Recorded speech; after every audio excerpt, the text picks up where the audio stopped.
This one was not my favorite, but it actually surprised me in the end because I I realized things that I didn't before, and it's funny because like I don't know, maybe it's because it's season one, but it's like it's so long ago that I don't remember watching this one. But the ending half, I was like, oh my god, this one is not one of my favorites. Um, it's kind of boring, but the ending did kind of shock me because I don't know if it's because it's season one, but like I forgot how it ended, and so I was like, I literally gasped. I was like, oh my god. But yeah, it's not one of my favorites. I want to start at the very beginning because such a good opening. So previously, Dan had bailed on Chloe, so Chloe went over to Lucifer's, and she fell asleep on him, and then somehow stumbled into his bed. I think he told her how she did it, but I forget. But like, I love the whole opening scene. Like the way he's watching her sleep, which is creepy, but okay. And then like he's teasing her on the way out. Like it's just very fun banter. And then she leaves with her pants still off, which is just so funny. What do you mean you don't remember how you tore your clothes off? Screamed at me, it's too hot in this five something story hellhole or something like that, and climbed into my bed and went back to sleep or something like that. I don't remember off the top of my head, but no, that opening scene is amazing, and it's one of my favorites because just like the other episode that I don't remember if we've gotten to it yet or not, but they freaking set us up. They're like, oh my gosh, they slept together, like they trick you. But that opening scene is one of my favorites, and I love Chloe's reaction because she just automatically like, oh no, what have I done? And not like she doesn't automatically jump to like accusing Lucifer of anything, which I kind of like because she's not like, well, you without like I don't want to sound like I'm like being weird, but like without her being automatically be like, well, you tricked me into sleeping with you or something because I was drunk. She automatically is just like, oh, I fucked up. I made a mistake here. And I love that he kind of like strings her along and messes with her. And then he's like, no, I turned you down. Crap, hang on. I'm trying to mute my mic again, but my screen rotated and it's not working. Yeah, the line is it's too hot in this five-star hellhole. And that is one of my favorite lines because living in a desert, I say that literally all the time. I'm like, it's too hot in this five-star hellhole. I love that line so much.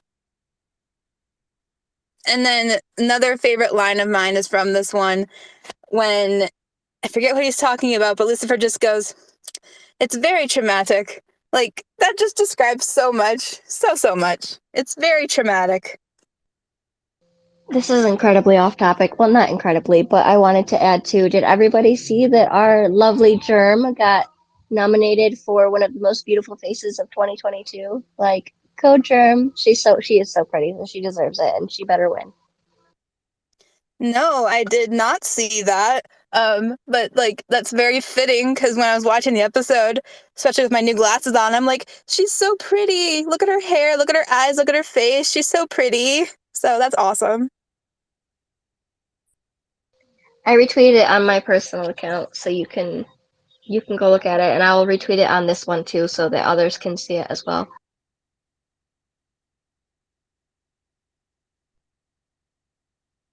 But yeah, if you want to talk about how pretty Chloe is, like this whole episode, actually there were two scenes that I wrote down where I'm like, she's so pretty. Um, when she's in that dress for the gala, like that dress, we all know that's a gorgeous dress.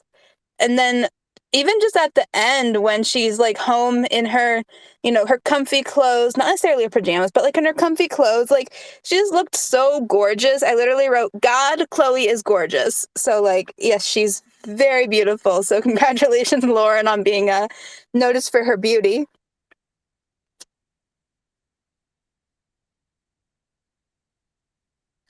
But if we're gonna jump back to the beginning of the episode, let me see. Sorry, I'm reading my notes. Yeah, so basically in this episode, Lucifer, okay, uh, uh, I don't know how to say this word very well, but a guy who was like philanthropic is murdered. And so Lucifer kind of like takes over as being like a do-gooder, a man of philanthropy, and he hosts a oh my god, philanthropic event at Lux, and he becomes Saint Lucifer and tries to like do good in like every way. Um, which actually kind of ends up upsetting Chloe because he's so focused on being good that he's not actually being good at his job or his quote unquote job. Um, but yeah, that's what the basis of this episode was. I love that too because, this whole time Chloe's like, well, why can't you do this? And why can't you do this? And like, it's not like she wants to change him. She likes how he is, but she's like, well, why can't you be more this? Like, why, and then he kind of like changes his entire perspective and change it. He does like a total 180 and he's like, I'm going to be charitable and, be a philanthropist and donate all my money and do all those things. And she's like, this isn't you and I don't like it. Like, not to say that Lucifer isn't a good person and he doesn't do good things, but like, he's not doing it in a way that is characteristically Lucifer. Yeah, and then like the first really good guy thing he does is still one of like the most iconic scenes of the show, I think. So they meet a homeless guy who said that the man who was murdered would give the homeless guy the man who was murdered would give the homeless guy the coat off his back. And so Lucifer gives the homeless guy all of his clothes and then in like the middle of like a store, and Chloe turns around and sees Lucifer completely naked and a joystick and baseballs covering his junk. Like that is one of the most best scenes of the series, I think.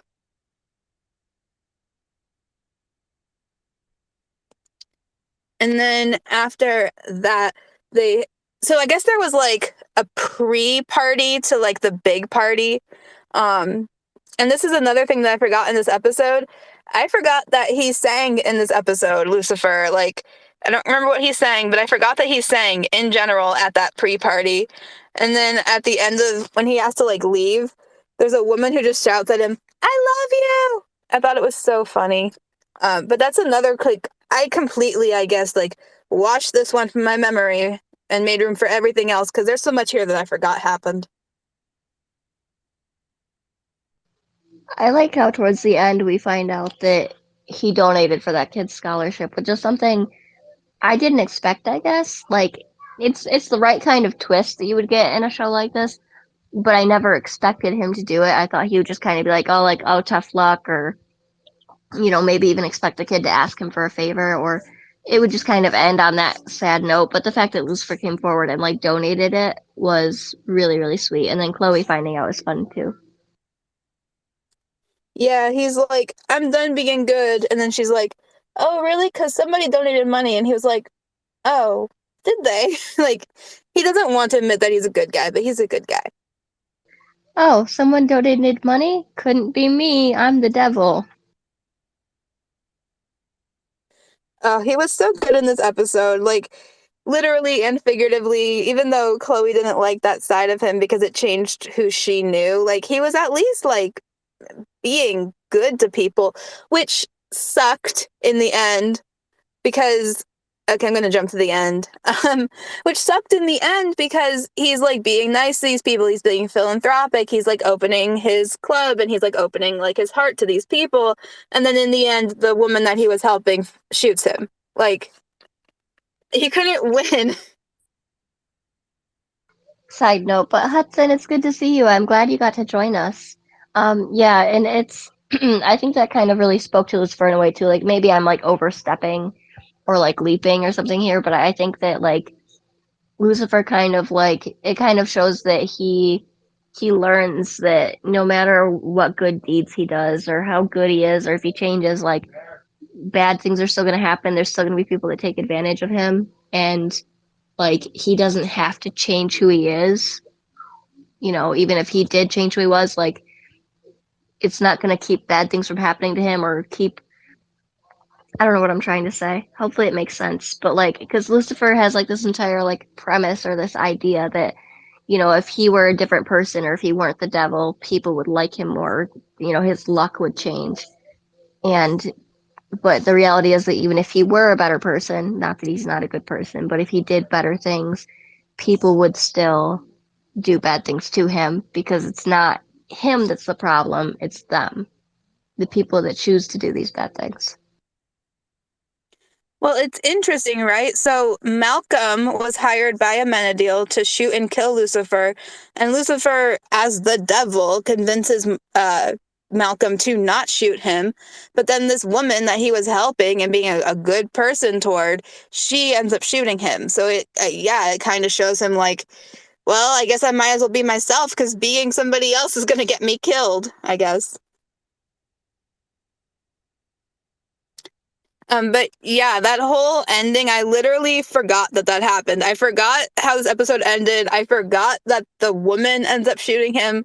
My jaw was literally like on the floor. I was like, oh my God, like I forgot that scene happened in this episode. Um, because like I was all set, right? I'm like, Malcolm's gonna shoot Lucifer, and like I was shocked that Malcolm was in the penthouse. Like I forgot this whole episode. Like I was shocked that Malcolm was in the penthouse, but Lucifer convinced Malcolm to not shoot him, and it was the woman that you would least expect that ended up shooting him. I thought that was interesting.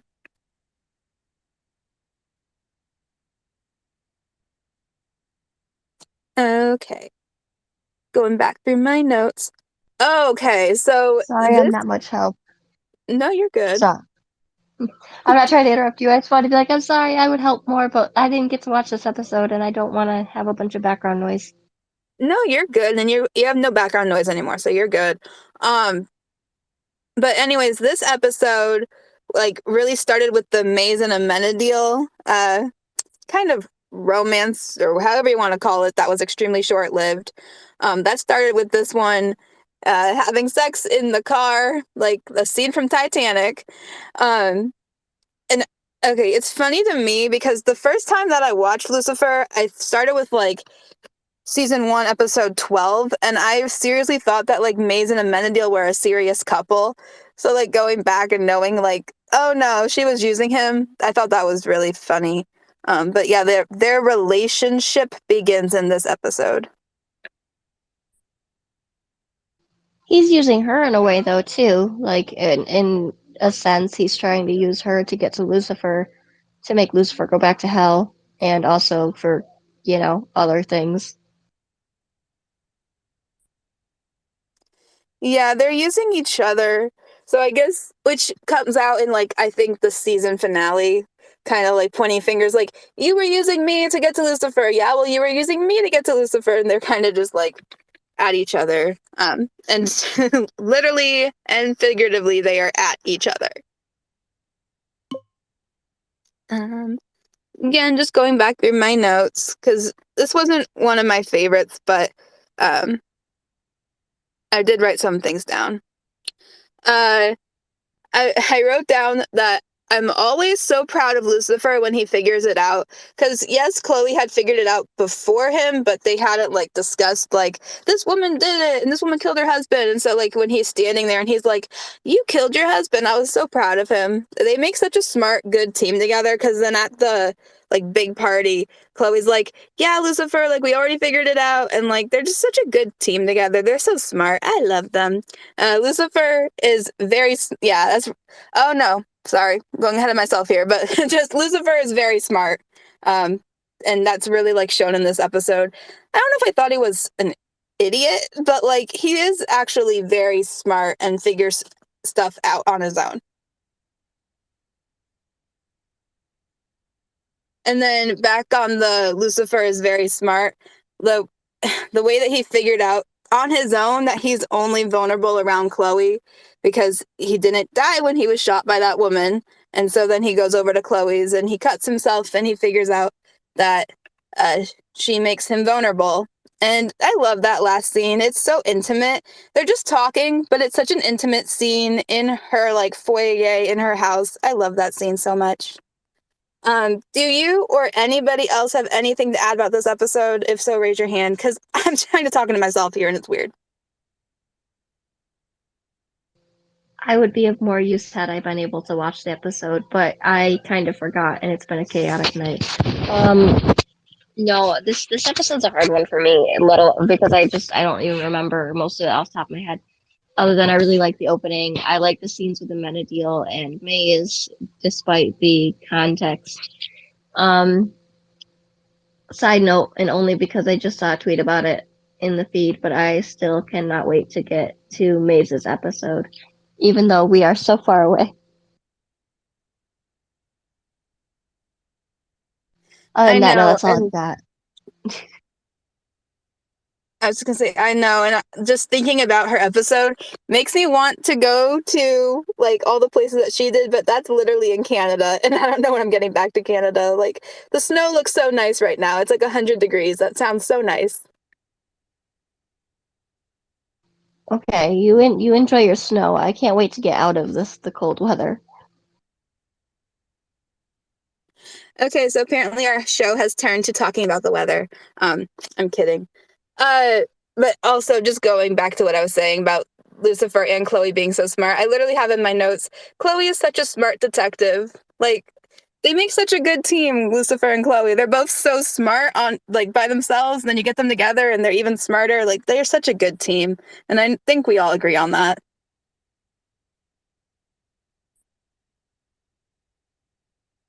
If no one has anything else to say, I think that will be where we end it tonight, which is just Lucifer and Chloe are such a good team together, and I can't wait to see next week's episode. It stinks that the night's so short. Like I hate leaving these things so short and like kind of like lacking.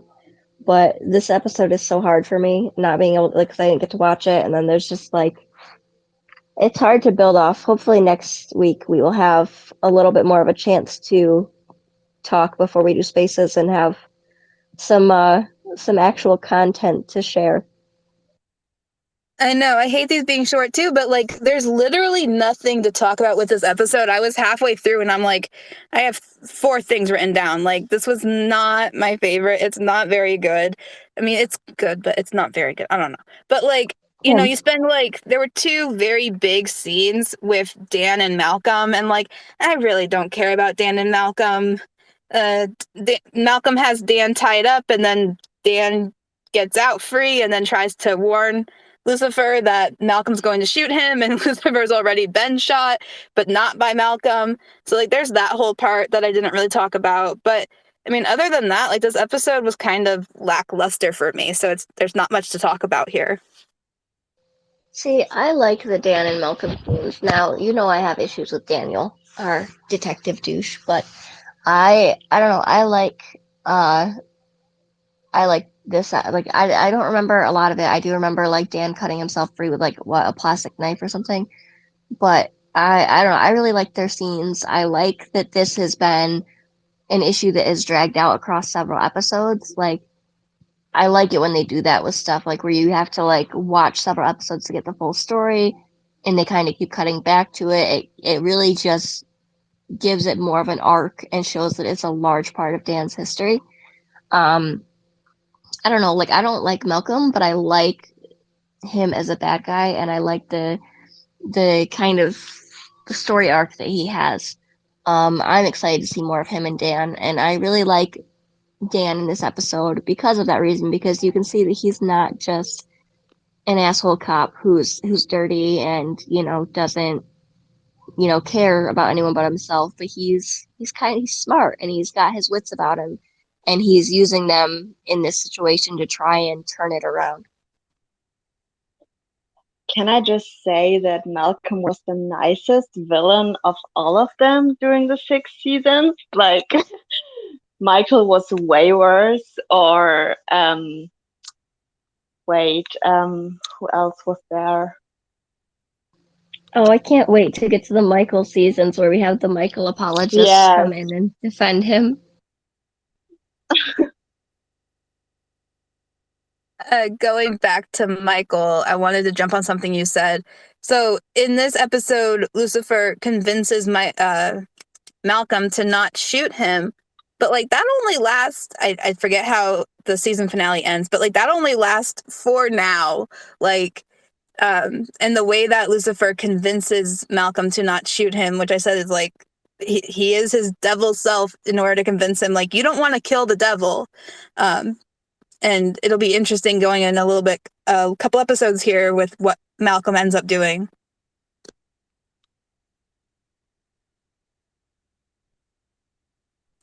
But yeah, I think that was like the basis of the episode. I mean, there wasn't, like I said, there wasn't much to it. Lucifer becomes a do-gooder, and it doesn't go the way that he would want it to, and it kind of backfires on him. And yeah, he gets shot, but he doesn't die, and so he finds out that he's not vulnerable at all times. He's just vulnerable around Chloe, and he figures that out on his own after being shot.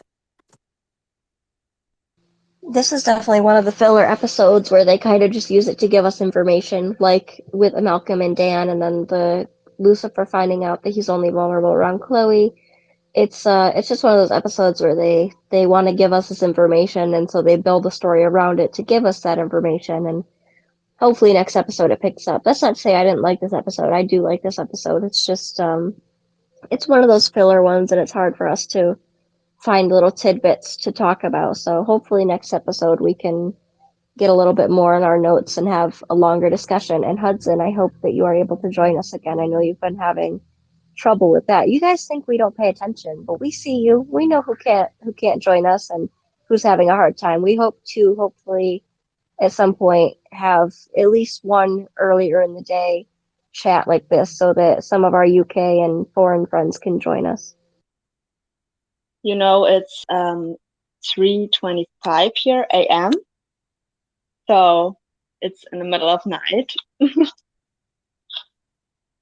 Oh my God. Well, thank you for waking up or still being up to join us. I feel so bad that this is the one you joined us on because we've had far more interesting conversations than this. I think the next one will be better, for sure. I was going to Hopefully say, you I can mean, join us. we can talk about whatever we want to. It doesn't have to be episode specific, because like I'm still, like I said, whatever we want to talk about, like I'm still like living in that final scene because it's such a good Chloe and Lucifer scene. And then I'm still, can I just say, like, it was weird for me, like, so last week I watched all of season 6 to talk about Rory, and now I'm watching season 1 again, and so going the flip-flopping from like one to another, like my brain's still in season 6 and I'm back here watching season 1, so I'm still a little like off kilter here. Same. I'm also like mixing it up. I'm watching like season 3 and season 1, and I'm just like, I don't know. It's just like confusing. I actually see a lot of our followers doing that. Like we'll have an episode, a discussion for like, season 1, episode 6, and then in the timeline I see like 4 different people. They're like, "Oh, I'm on season 4, episode 3 or whatever," and they're just talking about it. And it's so weird to see like to jump from this point in the storyline to that point and like not have any of the middle, like not like in that tweet have any of the middle context. So your brain's trying to connect those two, and you're like, it's so weird to like see that leap, even though we know what happens between point A and point B, to like just have the 2 points without like any of the filler is weird. Well, I mean, like, so I just think it's so funny, like, right? Like last week was all about Rory, and like this week the episode opens with Lucifer saying, "We made Rosemary's Baby." I just think that that's like how that timed up is very funny. I think it wasn't on purpose. I just think that's funny.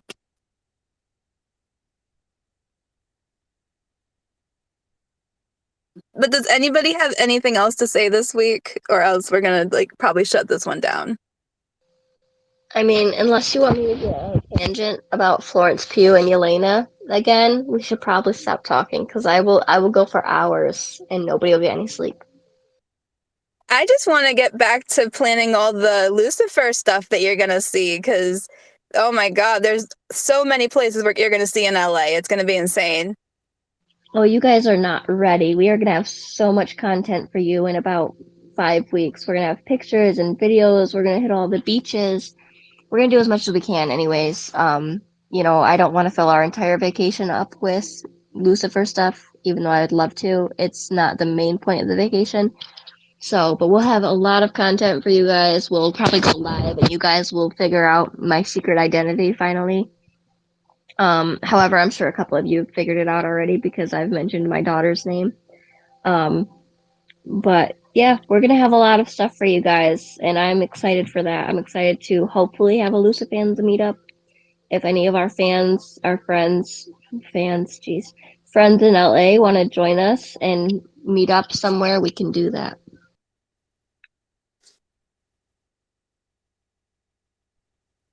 But yeah, I'm excited. That's going to be towards the end of May. And then we're almost done with season 1 here. We'll be starting season 2. And I'm having fun with the rewatch, even though there's not a lot to talk about this week. It's still like just fun in general. Oh, for sure. This is like I haven't been watching anything outside of this because I don't want to get mixed up because I do that. But no, I'm definitely enjoying it too. But I mean, yeah, in regards to this episode, this is all I've got. I'm out for this episode. Next episode, hopefully we'll have more though.